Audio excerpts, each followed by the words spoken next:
los asesinos de mujeres más crueles y sádicos de la historia. Conocido por ser una persona apuesta, carismática e inteligente, atributos que utilizaría para atraer a sus víctimas. Theodore Robert Bundy nació el 24 de noviembre de 1946 en Burlington, ubicado en Vermont, Estados Unidos. Hijo de un veterano de la Fuerza Aérea a quien nunca llegó a conocer, y Louise Cowell, con quien vivió 4 años en la casa de sus abuelos, personas que en su momento él creería eran sus padres. Eventualmente, Ted y su madre se mudarían a Tacoma, Washington, en donde ella conocería a Johnny Culpeper Bundy, persona de la cual Ted llevaría el apellido. Ted llegaría a estudiar en la Universidad de Washington, al igual que en la Universidad de Puget Sound, ubicado en Tacoma, de la cual se graduaría en psicología. En 1967 empezaría una relación amorosa con Stephanie Brooks, de la cual se enamoraría perdidamente. Ella lo dejaría tan solo 2 años después de empezada la relación, hecho que lo cambiaría para siempre, ya que muchas de sus víctimas tendrían un cierto parecido a ella. Más adelante decidiría seguir la carrera de Derecho en la Universidad de Washington, en la cual se destacaría por ser un estudiante ejemplar, tiempo durante el cual conocería a Elizabeth Kaufler, una mujer divorciada con la cual tendría una relación de 5 años. Durante este tiempo, él llegaría a ser condecorado por parte de la policía de Seattle por haber salvado a un niño de morir ahogado, hasta que en 1973 volvería a reencontrarse con Stephanie Brooks, a quien abandonaría poco después. En 1974 cometería su primer delito grave, abusando sexualmente de Johnny Length, de 18 años, a quien golpeó con una barra de metal y violó con un pedazo de madera que había obtenido de la pata de una cama. Johnny Length no moriría, pero quedaría con severos daños cerebrales permanentes.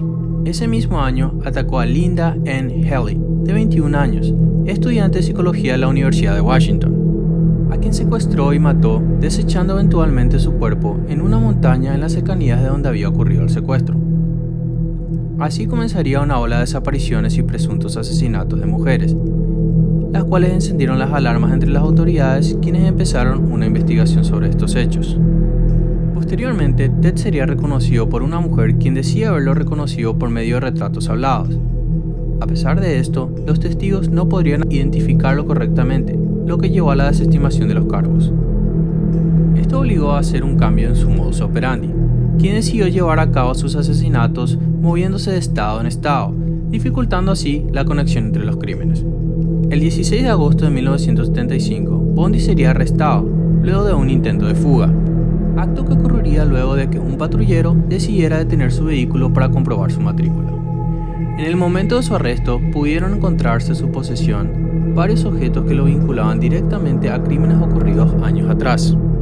El 23 de febrero de 1976 comenzaría su juicio en un caso de secuestro, que habría perpetrado años atrás en contra de Carol Darroch, mujer que habría logrado escapar y posteriormente testificar en su contra.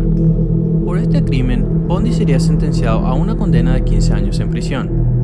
Luego, el 22 de octubre de 1976, la policía de Colorado presentaría cargos de asesinato en su contra. Estos cargos fueron presentados luego de haberse encontrado muestras de pelos de 2 mujeres asesinadas ubicadas en su vehículo. No solo esto, sino que también sería probado que los golpes encontrados en los cuerpos habrían sido causados por una barra metálica encontrada en su posesión. Durante su juicio, Bundy despediría a sus abogados y se haría cargo de su propia defensa, dándole libertad para poder visitar la biblioteca de la corte y de esta manera poder preparar su caso. El 7 de junio de 1977 se escaparía luego de saltar de una de las ventanas de la corte. La fuga duraría aproximadamente 6 días, hasta que fue arrestado luego de ser sorprendido tratando de robarse un vehículo. No mucho después volvería a fugarse, trepando el techo de la cárcel e introduciéndose a un cuarto vacío, aprovechando así un momento de descuido por parte de las autoridades, descuido el cual llevaría a la muerte de más personas. El 14 de enero de 1978 asesinaría brutalmente a Lisa Levy y Margaret Bowman y dejaría gravemente herida a 2 más, jóvenes que pertenecían a la fraternidad Chi Omega de la Universidad de Florida. No muy lejos de allí atacaría a otra joven más, a quien también dejaría gravemente herida. Por si fuera poco, el 9 de febrero de 1978 secuestraría, abusaría y asesinaría despiadadamente a una niña de tan solo 12 años. cuerpo que desecharía en un lugar aislado y el cual sería encontrado 8 semanas después. Finalmente, Bundy sería capturado luego de que la matrícula del vehículo robado que conducía fuera reconocido por una patrulla. Ted Bundy sería sentenciado a pena de muerte por electrocución el 24 de julio de 1979. Tras varias apelaciones y retrasos a su ejecución, Bundy sería ejecutado el 24 de enero de 1989 y declarado muerto a las 7:46 am con tan solo 42 años de edad. Si te gustó lo que viste y querés ver más videos como este, no se te olvide suscribirte, tocar el botón de la campanita, darnos un like, compartir el video y comentar. Muchísimas gracias y hasta la próxima.